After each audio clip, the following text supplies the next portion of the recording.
नमस्कार, मी भाऊसाहेब आजबे.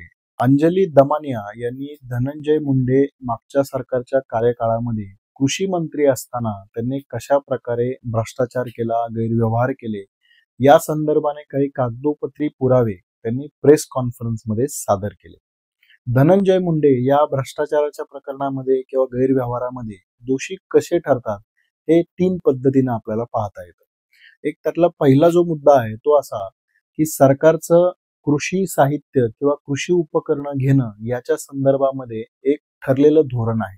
म्हणजे 2018 मध्येच हा जी.आर. निघालेला होता. तो अंजली दमानिया यांनी वाचून देखील दाखवला आणि त्या जी.आर. मध्ये स्पष्टपणे असं म्हटलंय की जे काही कृषी साहित्य सरकारला शेतकऱ्यांना द्यायचं आहे तर त्यासाठी शेतकरी थेट ते साहित्य बाजारामधून विकत घेतील आणि मग त्या संदर्भाने जे काही अनुदान द्यायचंय ते डीबीटी म्हणजे डायरेक्ट बेनिफिट ट्रान्सफर म्हणजे थेट त्या शेतकऱ्यांच्या अकाउंटवरती पाठवलं जाईल. आणि अर्थात हे जे धोरण आहे ते अत्यंत योग्य असंच धोरण आहे आणि या धोरणामध्ये भ्रष्टाचाराला फारसा स्कोप नाही, कारण जे काही पैसे आहेत ते थेट त्या शेतकऱ्याच्या अकाउंटवरती जाणार आहेत.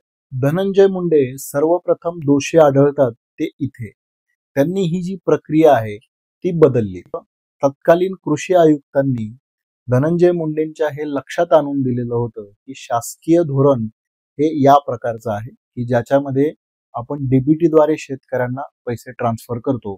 जर महाबीज किंवा इतर ज्या काही शासकीय कंपन्या आहेत त्यांनी जर साहित्य निर्मिती केली असेल तर आणि तरच आपण डीबीटीद्वारे पैसे पाठवत नाहीत. त्या परिस्थितीमध्ये आपण ते जे साहित्य आहे ते थेट शेतकऱ्यांना देतो. आणि धनंजय मुंडे ज्या साहित्यासाठी डीबीटी काढू पाहत होते ते साहित्य महाबीज किंवा इतर ज्या शासकीय कंपन्या आहेत त्यांच्याकडून उत्पादित केलं जात नव्हतं, तर ते खाजगी कंपन्यांकडून घेतलं जाणार होतं. मग हे धोरण बदलण्यासाठी धनंजय मुंडे यांनी काय केलं? तत्कालीन जे मुख्यमंत्री आहेत त्याची याच्यासाठीची संमती मिळवली. परंतु प्रत्यक्ष त्या 2018च्या जी.आर. मध्ये देखील हे स्पष्ट केलेलं होतं की मुख्यमंत्री स्वतः डीबीटीद्वारे अजून काही साहित्य द्यायचं असेल तर ते साहित्याची यादी वाढवू शकतात, परंतु डीबीटीला ते बदलू शकत नाही. तो बदलण्याचा जो अधिकार आहे किंवा त्या संदर्भाने विचार विनिमय करण्याचा जो अधिकार आहे तो शासकीय समितीला आहे, ज्या समितीमध्ये मुख्य सचिव आणि नियोजन, कृषी, अर्थ इतर जी काही खाती आहेत त्या खात्यांचे सचिव त्याच्यामध्ये सहभागी असतात. त्याच्यामुळे एक प्रकारे जर धनंजय मुंडे असं म्हणत असतील की मुख्यमंत्र्यांच्या सहमतीनं मी हे सगळं काही केलं, तर मग इथं खरं तर प्रश्न हाही निर्माण होतो की हे जे काही भ्रष्टाचार झाले किंवा हा जो काही गैरव्यवहार झालो त्या गोष्टींना मुख्यमंत्र्यांची संमती होती का? मुख्यमंत्री देखील त्यात सहभागी होते का? यातला मुख्य प्रश्न हाच आहे की डीबीटीची सर्वमान्य आणि पारदर्शी प्रक्रिया बदलून टेंडरची प्रक्रिया आणण्याचा आग्रह हा धनंजय मुंडे यांनी का केला? याचं उत्तर उघड आहे. याचं उत्तर एकच आहे, त्याशिवाय भ्रष्टाचार करता आला नसता. यातला दुसरा महत्वाचा आणि गंभीर भाग असा की टेंडरची प्रक्रिया पूर्ण होण्याच्या आधीच संबंधित जी कंपनी आहे तिला कच्चा माल घेण्यासाठी म्हणून सरकारकडून निधी दिला गेला आणि त्यानंतर त्याच विशिष्ट कंपनीला ते टेंडर मिळालं. म्हणजे याचा अर्थ असा होतो की टेंडर कोणाला दिलं जाणार हे मंत्री महोदयांनी आधीच ठरवलेलं होतं आणि टेंडरिंगची प्रक्रिया पूर्ण होण्याच्या आधीच जर एखाद्या कंपनीला अशा पद्धतीने निधी दिला जात असेल तर तो बेकायदेशीर असाच म्हणावा लागेल. त्यामधली ही जी अनियमितता आहे ती अत्यंत गंभीर स्वरूपाची अशीच आहे. त्यामुळे या दुसऱ्या संदर्भाने देखील धनंजय मुंडे हे स्पष्टपणे दोषी आढळतात. यातला तिसरा जो भाग आहे तो अगदी थेटपणे किती रुपयांचा, किती रकमेचा भ्रष्टाचार झालाय, गैरव्यवहार झालाय हे दाखवून देतो. या टेंडरिंग प्रक्रियेद्वारे जे कृषी साहित्य खरेदी केलं जाणार आहे त्या कृषी साहित्याचा दर त्याला जी कृषी मंत्री म्हणून धनंजय मुंडे यांनी मान्यता दिली तो आपण पाहिला की त्या या सगळ्या गोष्टीचा आपल्याला उलगडा होतो. तर या टेंडरिंग प्रक्रियेमध्ये 5 कृषी साहित्य किंवा ज्या गोष्टी आहेत त्या खरेदी केल्या गेल्या. या 5 गोष्टी काय आहेत तर नॅनो युरिया आहे, नॅनो डीएपी आहे, बॅटरी स्पेअर आहे, मेटल हाईट आहे आणि कापूस बॅग आहेत. आता याच्यामध्ये नॅनो युरिया बघा 500 ml ची जी बॉटल आहे त्याचा जो मार्केट दर आहे, म्हणजे आता देखील तुम्ही इंटरनेटवर सर्च मारून जर पाहिलं तर तुम्हाला तो मार्केट रेट कळेल, तो आहे 92 रुपये. आणि ज्या दरानं तो खरेदी केला गेला, धनंजय मुंडे यांनी ज्या दराला मान्यता दिली तो दर आहे रुपये 220 म्हणजे दुपटीपेक्षाही अधिक रक्कम आहे. आणि अशा प्रकारे जवळपास 19,68,000 इतक्या ज्या बॉटल आहेत नॅनो युरियाच्या, तितक्या या प्रक्रियेद्वारे खरेदी करण्यात आल्या.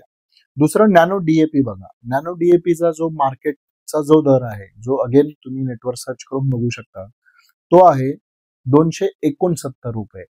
आणि धनंजय मुंडे यांनी कृषी मंत्री म्हणून ज्या दराला मान्यता दिली तो दर आहे 590 रुपये. म्हणजे अगेन दुपटीपेक्षाही जास्त दराने हे जे नॅनो डीएपी आहे ते खरेदी केलं गेलं. आणि त्याच पद्धतीने बॅटरी स्पेअर जे आहे त्याची जी किंमत आहे ती 2,496 रुपये आहे. मार्केट प्राइस बाजारातली जी किंमत आहे ती.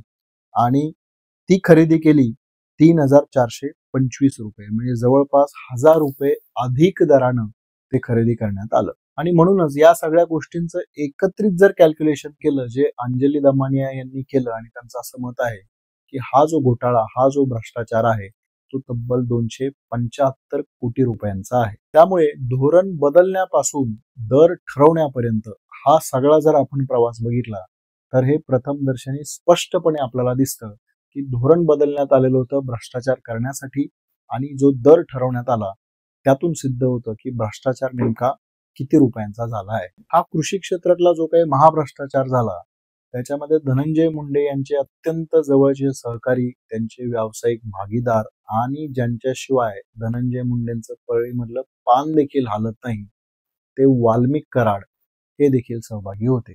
म्हणजे आपण हे पाहिलेलं असेल की अनेक शेतकऱ्यांकडून 141 शेतकऱ्यांकडून हार्वेस्टर तुम्ही घेतल्यानंतर त्यासाठीचं अनुदान तुम्हाला मिळवून देतो असा शब्द देत प्रत्येकाकडून जवळपास 8 ते 10 लाख रुपयांची जी रक्कम आहे ती वाल्मिक कराड यांनी घेतलेली होती.